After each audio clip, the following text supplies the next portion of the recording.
विवेक अपने माँ बाप की पहली संतान था। वो बचपन से ही उसके जो माइलस्टोन्स थे वो बहुत डिलेड थे। उसने थोड़ा थोड़ा बोलना 3 साल की उम्र में शुरू किया था, चलना 2.5 साल में, और पहचानना लोगों को वो भी करीब करीब 2.5-3 साल में ही था। माँ बाप को समझ में आ गया था कि ये बच्चा थोड़ा सा मेंटली ऑटिस्टिक है, जिसकी की डेवलपमेंट, न्यूरो डेवलपमेंट थोड़ी कम है। पर क्योंकि दोनों बहुत पढ़े लिखे थे,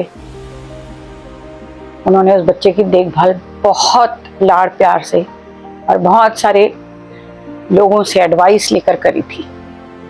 उन्होंने ये सोचकर एक सेकेंड चांस भी लिया था कि अगर हमको कुछ हो गया तो इसको कौन पालेगा। उनका दूसरा बेटा विवेक से 6 साल छोटा था। उसकी डेवलपमेंट नॉर्मल थी। मैं उस परिवार को देखती थी। ऐसे परिवार में जहाँ की एक बच्चा मेंटली चैलेंज्ड हो, घर का माहौल बहुत खुशगवार रहता था। वो अपनी हर चीज़ में विवेक को शामिल करते थे, और उसमें चाहे कहीं बाहर खाना खाने जाना हो या घूमने जाना हो या विवेक के दोस्त बनाने हो। शाम को उसकी माँ उसको गार्डन ले जाती थी। इतना बड़ा बच्चा था पर प्रैम में बैठकर ले जाती थी और उसके साथ खेलती थी। दूसरे बच्चों को प्रोत्साहित करती थी कि इसके साथ खेलो। कई बच्चे खेलते थे, कुछ बच्चे हिकारत से देखते भी थे, पर माँ उसकी परवाह नहीं करती थी। हम लोग के जब भी गैदरिंग होते थे उसमें वो उसको लेके आती थी।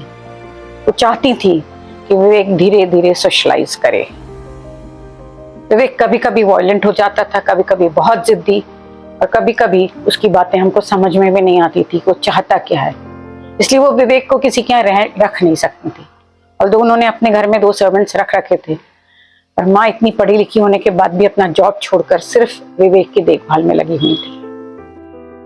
मुझे उनको देखकर कभी कभी लगता कि पूछूं आप थक जाती होंगी ना, पर हिम्मत नहीं हुई, क्योंकि परिवार इतना खुशहाल लगता था। उनके घर में कहीं से भी मायूसी नहीं थी। दूसरा बेटा भी उसी तरह पल बढ़ रहा था और विवेक को छोटा बच्चा समझकर उसके साथ खेलता था, उसको समझाता था। विवेक धीरे धीरे बड़ा हुआ और 17-18 के साल में आते आते विवेक एक हट्टा कट्टा जवान बन गया। माँ अब उसको उठा नहीं सकती थी। उसके लिए उन्होंने एक आदमी को रखा हुआ था जो उसको नहलाता धुलाता था। उसकी आवाज में चेंज आने लगे थे। Rather I can say that secondary sexual characters अब उसमें दिखने लगे थे। उसको दाढ़ी भी आ रही थी। लड़कियों को देखकर उसकी आंखों में एक चमक उठती थी। इसलिए धीरे धीरे अब ये लोग सोशली बाहर जाना कम कर रहे थे। उसकी माँ ने एक बार मुझे आकर बताया भी था कि आजकल वो लड़कियों को देखकर एकदम ही वॉयलेंट सा हो उठता है, उनके पास जाने की जिद करता है, उनको छूने की जिद करता है। मुझे डर लगता है। माँ ने बहुत जतन से उसको कुछ ट्रीटमेंट दी, कुछ शॉक ट्रीटमेंट भी दी। वो अपनी ट्रीटमेंट करा रही थी, पर विवेक में ज्यादा चेंज नहीं था। 20-22 साल तक विवेक ऐसा ही वॉयलेंट रहा। किसी ने सलाह भी दी कि उसका ऑपरेशन करा दिया जाए, पर माँ की इच्छा नहीं थी। मन तो मन होता है। विवेक दिखने में बहुत हैंडसम था। जब आप उसको दूर से देखें तो ऐसा लगता था कि कोई बहुत ही हैंडसम लड़का खड़ा हुआ, चेहरे पे कोई भी पागलपने का भाव नहीं। और जैसे ही आप उससे बात करें तो उसका हकलाना और उसका किसी भी बात पर जोर से हंस देना हमें बताता था कि वो मेंटली चैलेंज्ड है। माँ बाप ने इतने जतन से पालने के बाद भी विवेक में बहुत सारी कमियां रह गई थी। छोटा अच्छा सा पढ़ लिख गया, उसने इंजीनियरिंग करी, और अब बात उसकी शादी की होने लगी। माँ ने सोचा कि इसकी शादी करके इसका घर बसा देते हैं। छोटा क्योंकि अपने बड़े भाई से बहुत प्यार भी करता था, वो माँ बाप को आश्वस्त करता रहता था कि मैं उसी लड़की से शादी करूंगा जो भैया की देखभाल के लिए तैयार होगी।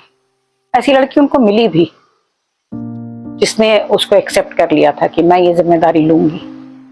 फिर भी माँ बाप ने उसको एक अलग घर लेके दिया और वो लोग दूसरे घर में रहते थे। एक दिन जब वो दोनों पति पत्नी आए हुए थे, सडनली विवेक अपने कमरे से निकला।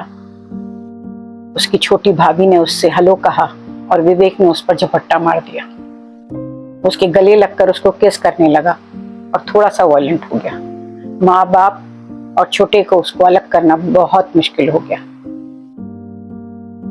उन्होंने सोचा कि अब इसको किसी मेंटल होम में डालना ठीक रहेगा।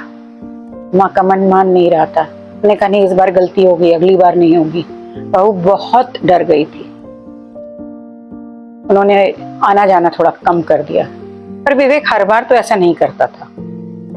काफी दिन बीत गए थे। एक दिन फिर से जब बहू आई घर में, विवेक उसको देखकर फिर से अपना आपा खो बैठा, और इस बार फिर से उसकी तरफ बढ़ ही रहा था कि लोगों ने उसको रोक लिया।